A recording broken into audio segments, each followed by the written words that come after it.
Good evening, ladies and gentlemen. I'm Vinod Prabhu, a postgraduate from IIM Bangalore and pursuing a dream in the education and learning domain. The question is directed at you, Mr. Satish. I like the points that you outlined for entrepreneur to be successful.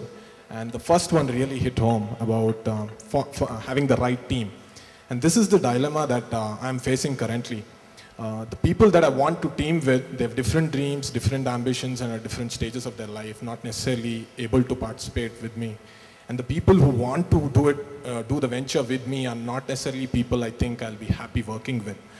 What's exactly the balance in this dilemma, and is there a third way out without compromising? Yeah, no, I think that's a good question. I would say it's really going and selling, and I think you have to fearlessly, relentlessly, continuously, you have to sell. I think, he's talking about, he's lucky that he's got a founding team of 5 or 6 people who all went to school together, IIT, so they could all come in and they all have complementary skills.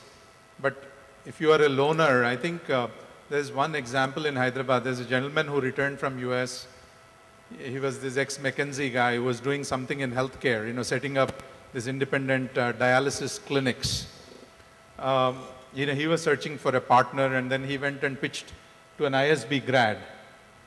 And an ISB grad stayed out of campus recruitment, became an entrepreneur, and they both have started their enterprise now. So I think you have to go out to forums like this. I think there are a lot of forums out.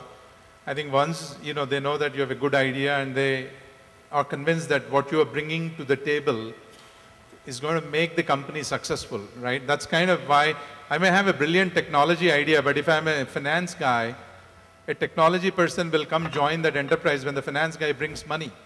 If the finance person says, look, I've got 10 crores lined up, I've got this idea, I want technologists to come on board, the technologists will come on board. So it's very important for an entrepreneur to do that litmus test. What is the critical success factor and what is it that I bring to the table?